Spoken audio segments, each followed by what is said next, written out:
Thank you, Deputy Speaker. Labor promised before May 2022 they would fix the housing crisis. What did they do once they were in office? Pile in more people. Immigration is up to 1.7 million, up 200,000 from the last budget. Because Charmonomics isn't based on supply and demand, it's based on government and more government. Labor's central housing policy, the Help to Buy scheme, is not a home ownership policy. It's a home nationalisation policy, a scheme passed using a gag motion like we saw today when the government gagged debate on the National Vehicle Efficiency Standard. The Albanese government is an arrogant and secretive government hell-bent on delivering a big government agenda and avoiding any scrutiny while doing it. Labor gaslights Australians saying things are getting better, but they are not. The Australian public know it. They have figured this government out in record time for a first-term government. While the Australian dream of buying and owning your own home is disappearing, Labor is living its best life, living their dream of bigger government, controlling people's lives. Now they are taking equity in people's houses. Construction of new homes is in freefall under this government. The Australian Bureau of Statistics has highlighted the weakest 2 quarters of construction in more than a decade, with just 38,397 homes commencing construction in the December 2023 quarter and 163,836 in the 2023 calendar year. Peak bodies have confirmed the government will miss its promise of 1.2 million homes by 2029. The State of the Housing System report estimates that by 2029 just 943,000 homes will be built, while others say it could actually be as low as 800,000.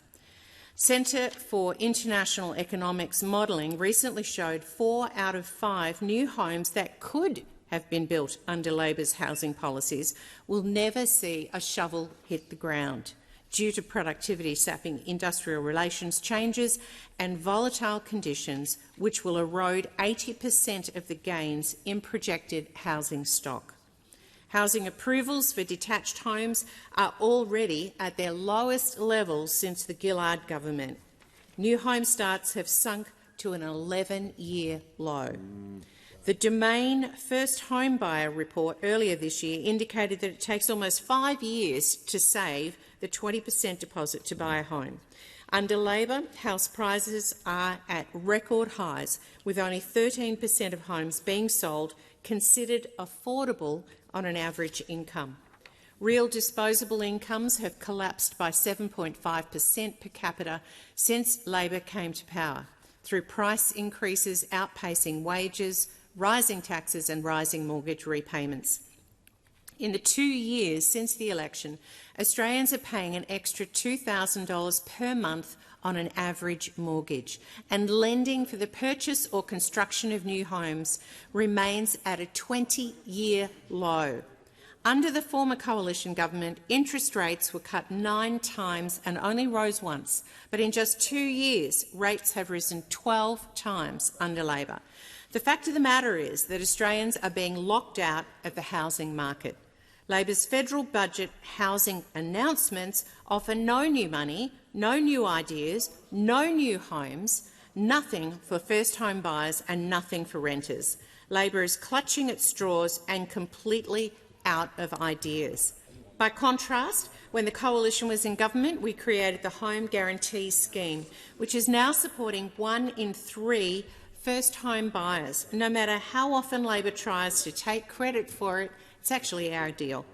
Since 2019, the Coalition's housing policies in government supported more than 300,000 Australians into home ownership.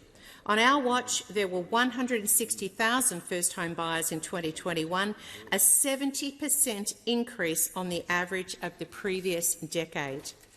The Coalition is the party of housing affordability, private home ownership and supporting first home buyers, and we are proud of it.